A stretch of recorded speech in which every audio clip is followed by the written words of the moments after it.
বাগেরহাটের ৪ আসন রক্ষার দাবিতে হরতাল ও অবরোধ হচ্ছে। বন্ধ করে দেওয়া হয়েছে জেলার প্রবেশদ্বার। এতে খুলনা, ঢাকা, খুলনা, পিরোজপুর, খুলনা, মংলা সহ দূরপাল্লার অভ্যন্তরীণ সকল রুটের যান চলাচল বন্ধ রয়েছে। একই সাথে বন্ধ রয়েছে শিক্ষা প্রতিষ্ঠানও। জেলার মোড়ে মোড়ে রাস্তা আটকে রাখে বিক্ষোভ করছে জেলাবাসী। এতে ভোগান্তিতে পড়েছে সাধারণ মানুষ। এর আগে সকল রাস্তা বন্ধ করে অবরোধ কর্মসূচি শুরু করেন সর্বদলীয় সম্মিলিত কমিটির নেতাকর্মীরা।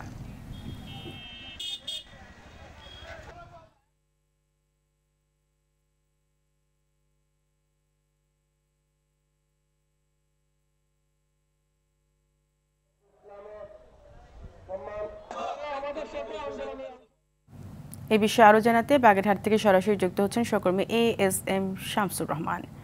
শামসুর, এই মুহূর্তে কি অবস্থা দেখছেন জানাবেন? ফারিয়া, আপনি যেমনটি বলছিলেন, বাগেরহাটের 4টি সংসদীয় আসন থেকে একটি কমিয়ে 3টি করার প্রতিবাদে কিন্তু পুষে উঠেছে বাগেরহাট। ধারাবাহিক আন্দোলন অংশ হিসেবে আজ কিন্তু বাগেরহাটকে অবরুদ্ধ করে রাখা হয়েছে। টোটাল বাগেরহাটের প্রবেশদ্বারগুলো বন্ধ করে দেওয়া হয়েছে এবং স্কুল কলেজ সহ সকল শিক্ষা প্রতিষ্ঠান বন্ধ রাখা হয়েছে। বাগেরহাটের প্রবেশদ্বারগুলোতে কিন্তু বিক্ষোভকারীরা গাছ ফেলে আগুন জ্বালিয়ে কিন্তু তারা অবরোধ করছে এবং কোনো ধরনের যান চলাচল করতে দিচ্ছে না। এতে কিন্তু বাগেরহাট, ঢাকা, বাগেরহাট, পিরোজপুর এবং বাগেরহাট থেকে মোংলা সহ সকল যান চলাচল বন্ধ রয়েছে অভ্যন্তরীণ যান চলাচল। তো এক্ষেত্রে বাগেরহাটের বিভিন্ন পয়েন্টে কিন্তু তারা বিক্ষোভকারীরা তারা কিন্তু বিক্ষোভ প্রদর্শন করছে।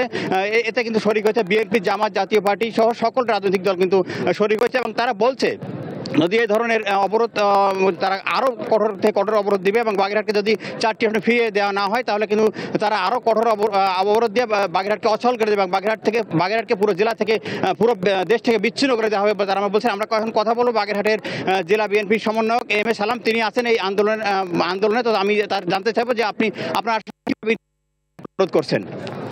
ধন্যবাদ আপনাকে। এটা আমার একার দাবি না, বাগেরহাটের সাধারণ জনগণের দাবি যে বাগেরহাটের 4টি আসন ছিল, 4টি বহাল থাকবে। হঠাৎ করে 30শে জুলাই নির্বাচন কমিশনের যে টেকনিক্যাল টিম তারা যে প্রস্তাবটি দিয়েছে এটা অনৈতিক, এটা একেবারে সম্পূর্ণ অনৈতিক। আমাদের উপর অন্যায় করা হয়েছে। 64 জেলার অন্য কোনো জেলাতে কোনো আসন কাটা হয়নি। যে যুক্তি তারা দেখাচ্ছে ভোটার সংখ্যা, এই ভোটার সংখ্যা আমাদের খুলনা বিভাগে অনেক আসন আছে যেখানে 2 লাখ 2.5 লাখ ভোটার আছে, অথচ বাগেরহাট 2 আসনে 3.5 লাখের উপরে ভোটার ছিল, সেটার সাথে আবার রামপাল জুড়ে দেওয়া হয়েছে। বাগেরহাট 1 আসনে 3,50,000 ভোট, সেখানে একটা আসন রয়ে গেছে। এই বৈষম্য আমরা দেখতে চাই না। আমাদের আন্দোলন করে আমাদের আসন আমরা ইনশাল্লাহ নির্বাচন কমিশনের কাছে যে আমাদের অনুরোধ, আসন ঠিক রাখেন, ঠিক না রাখলে আজকে দেখছেন যে বাগেরহাট অচল। বাগেরহাটকে আমরা বাংলাদেশ থেকে বিচ্ছিন্ন করে রেখেছি। এরপরে আমরা মোংলা পোর্ট বন্ধ করে দিব, ইপিজেড বন্ধ করবো, বাগেরহাটের সর্বপ্রকার কর্মকাণ্ড আমরা বন্ধ করে দিব। ধন্যবাদ আপনাকে। উনি যেভাবে বলছিলেন যে শুধু AM সালাম নয়, বাগেরহাটে বাসী আজকে নাস্তায় নেমেছে। তারা তাদের দাবি একটাই দাবি, তারা বাগেরহাট 4টি আসন ফিরিয়ে যেতে চান। ফারিয়া, এটা ছিল বাগেরহাট থেকে আমার সর্বশেষ। আপনাকে ধন্যবাদ।